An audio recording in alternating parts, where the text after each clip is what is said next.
دنیا کی سب سے بڑی سیاسی جماعت جو اپنے حریفوں کو ہر حال میں ختم کرنے کی دوڑ میں مصروف تھی، وزیر اعظم نریندر مودی کے سپریم لیڈر بننے کے بعد کبھی اتنی کمزور اور بوکھلاہٹ کا شکار نہیں ہوئی۔ چیف الیکشن کمشنر گیانیش کمار کی متنازع کارروائیوں نے وہ ناممکن کام کر دکھایا جو ان کے پیش رو کبھی نہ کر سکے۔ اپوزیشن کی متفرق جماعتوں کو نہ صرف متحد کیا بلکہ انہیں بی جے پی کے خلاف لڑنے کے لیے تیار بھی کر دیا۔ یہ صورتحال سرکاری طور پر بی جے پی کے لیے ایک بوجھ بن گئی ہے، خاص طور پر جب اپوزیشن حلقوں میں گیانیش کمار کی مواخذے کی باتیں زور پکڑ رہی ہیں۔ گیانیش کمار نے اتوار 17 اگست 2025 کو نئی دہلی میں ایک پریس کانفرنس سے خطاب کیا تھا، جہاں ان کی کارروائیوں پر شدید تنقید کی جا رہی ہے۔ کمار اس سیاسی موسم کے فیلیور بن گئے ہیں جو بی جے پی کو شدید تکلیف دے رہے ہیں۔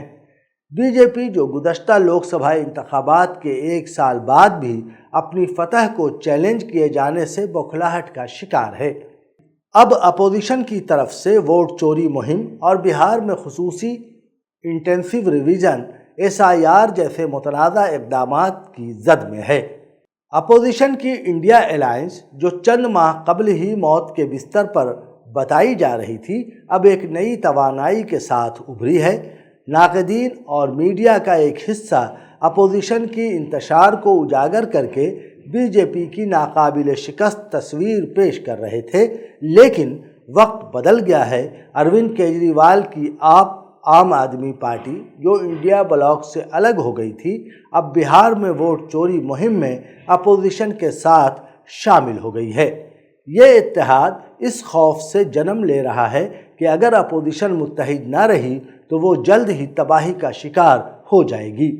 یہ صورتحال مودی 3 دور کے لیے خوش آئند نہیں ہے۔ وزیر اعظم کو آندھرا پردیش اور بہار کے وزرائے اعلیٰ کی حمایت لینی پڑی تاکہ نیشنل ڈیموکریٹک الائنس کی اکثریت برقرار رہے۔ دوسری طرف اپوزیشن میں جوش، جذبات، غصہ اور عملی اقدامات نظر آ رہے ہیں جو گیانیش کمار کو آزاد ہندوستان کے بدترین الیکشن افسروں میں سے ایک قرار دے رہے ہیں۔ ان کا یہ اعزاز ان کے پیش رو راجیو کمار کے ساتھ مشترک ہے جو مبینہ طور پر اچانک غائب ہو گئے ہیں، اور ان کی خاموشی اس راز کو مزید گہرا کر رہی ہے۔ اس ہفتے وزیر داخلہ امت شاہ کی طرف سے پیش کیے گئے 3 متنازع بلز نے سیاسی ماحول کو مزید گرم کر دیا ہے۔ ان بلز میں یہ شق شامل ہے کہ اگر کوئی چیف منسٹر یا منسٹر 30 دن تک حراست یا گرفتار رہے تو انہیں عہدے سے ہٹایا جا سکتا ہے۔ یہ اقدام اپوزیشن کو براہ راست نشانہ بنانا نظر آتا ہے اور اس نے بلیوں میں بگل ڈال دیا ہے۔ ایک اور دلچسپ پہلو نائب صدر جگدیپ دھنکھڑ کی اچانک عوامی منظر سے غائب ہونا اور پارلیمنٹ کے مانسون سیشن کے پہلے دن استعفیٰ دینے کے بعد کی خاموشی ہے۔ آزادی کے بعد سے ایسا کوئی واقعہ نہیں دیکھا گیا جہاں کوئی اعلیٰ رہنما اس طرح پراسرار طور پر غائب ہو جائے۔ یہ صورتحال سیاسی حلقوں میں تشویش پیدا کر رہی ہے اور بی جے پی کی کمزوری کو مزید نمایاں کر رہی ہے۔ اپوزیشن کی نئی توانائی اور بی جے پی کی بوکھلاہٹ سے یہ واضح ہے کہ سیاسی منظرنامہ تیزی سے بدل رہا ہے۔ اگر اپوزیشن اس اتحاد کو برقرار رکھتی ہے تو آنے والے انتخابات میں بڑی تبدیلیاں ممکن ہیں۔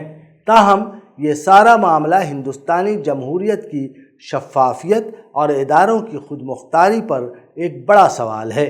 سیاسی مبصرین کا خیال ہے کہ اگر الیکشن کمیشن کی ساکھ بحال نہ ہوئی تو یہ ملک میں انتخابی عمل کی بنیادوں کو کمزور کر سکتا ہے۔